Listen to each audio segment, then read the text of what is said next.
Hi everyone, it's Erin from EB Mixed Media on Instagram and YouTube. Today I'm working on a project using products from Grafix Arts. We're going to be making this cute, wintry artist trading card along with the sleeve to keep it in. Many artists share trading cards with other artists, and the sleeve on this one makes it a little extra special. Let's get started.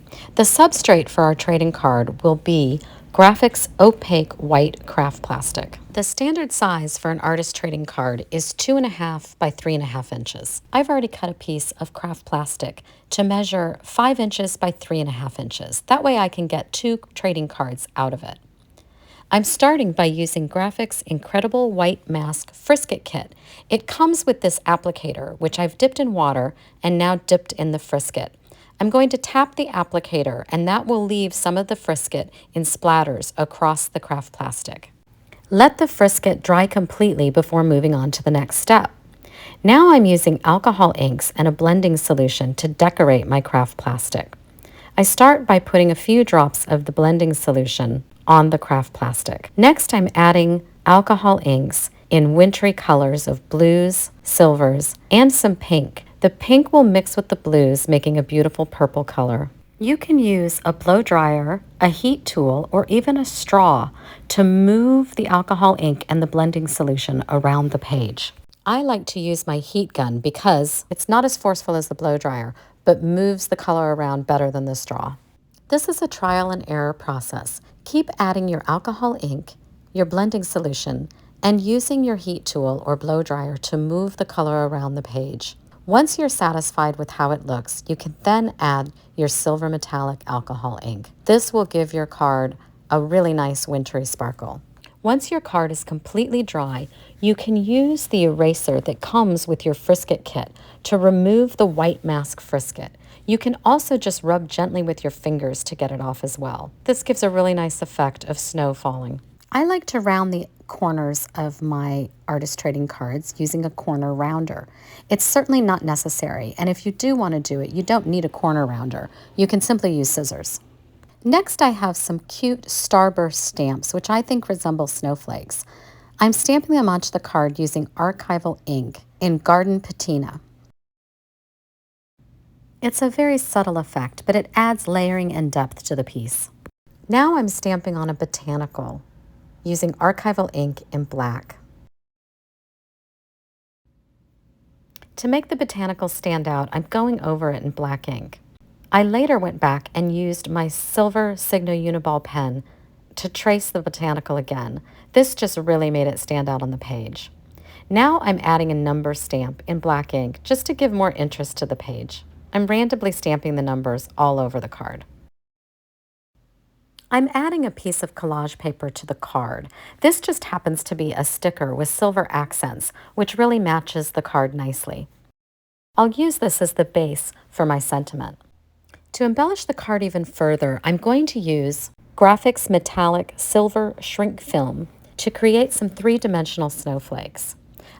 I've got these cute starburst stamps, which I think resemble snowflakes. You can use any kind of wintry stamp you'd like. I'm using Archival ink in Garden Patina and Cactus Flower for my stamping.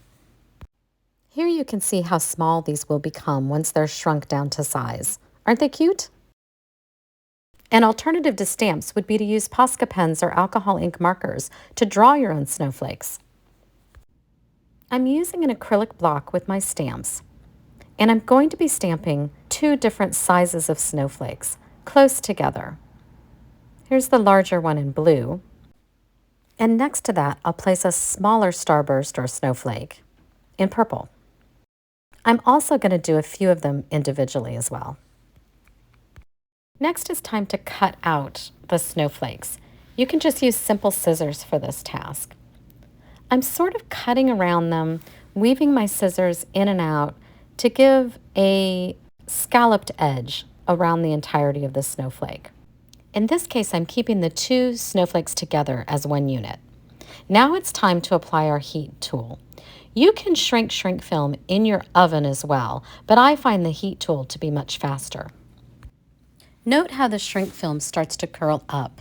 That's perfectly normal, and it will flatten itself out. If not, you can use your acrylic block to press down on it.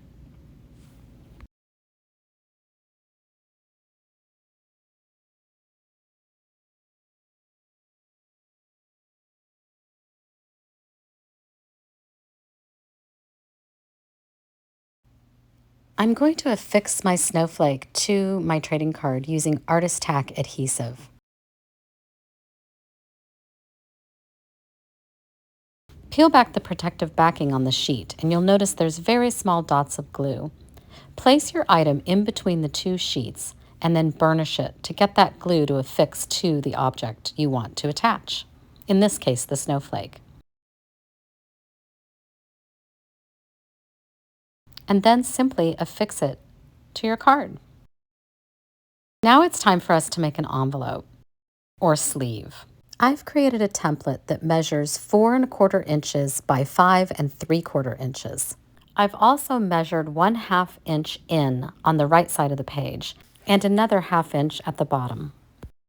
Finally, I've measured 2¾ inches from the left side of the page. These will be our fold lines. To make the sleeve, I'm using Dura-Lar matte film. Place the matte film over your template so you can see the lines clearly. I've placed a stack of book pages underneath in order to protect my work surface. Now use an awl and a ruler to score those lines.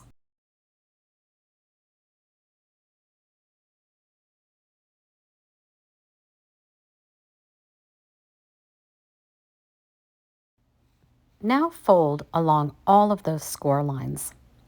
You can use a bone folder to get a nice fold, or you can just use a marker, highlighter, or in this case, I used a Posca pen.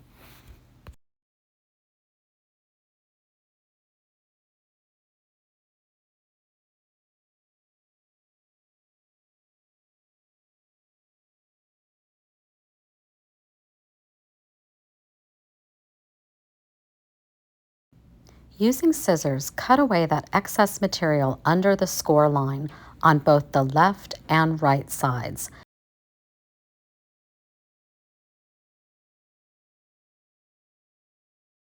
Make sure to leave the middle flap in place.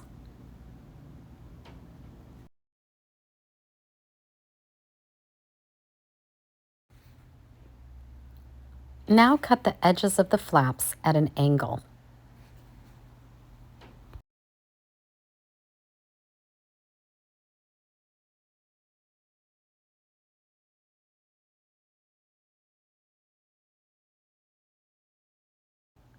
To seal our sleeve, I'm using double tack mounting film. I've cut some pieces to size. Peel off the protective backing, fold the flap down, and place the adhesive side of the mounting film onto the flap. And burnish it. Likewise with the smaller piece, peel back the protective film, fold up the flap, and place it adhesive side down on the flap. Peel off the remaining paper from each flap.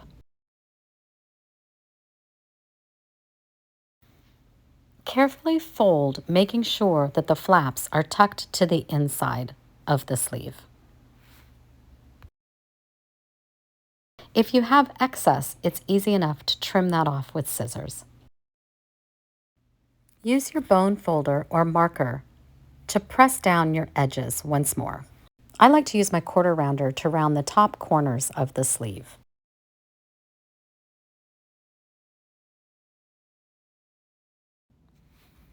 Now I'm using a circle punch to cut a notch out of the top of the sleeve. This can also be done with scissors. Once again, I'm using Archival ink in Garden Patina to stamp snowflakes or starbursts onto my sleeve.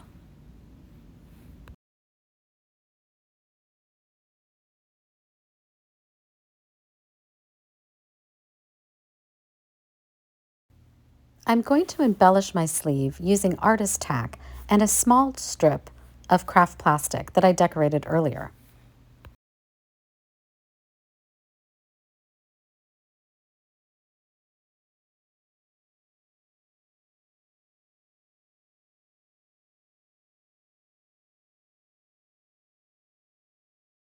I'm adding a sentiment to the sleeve, and finally I'll use the Artist-Tac to apply a snowflake to the sleeve, just as we did earlier.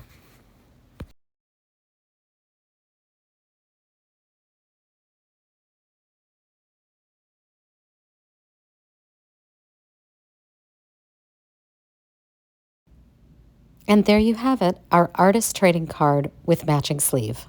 I love how the silver shimmers and the alcohol inks leave a lovely reflective shine on the craft plastic.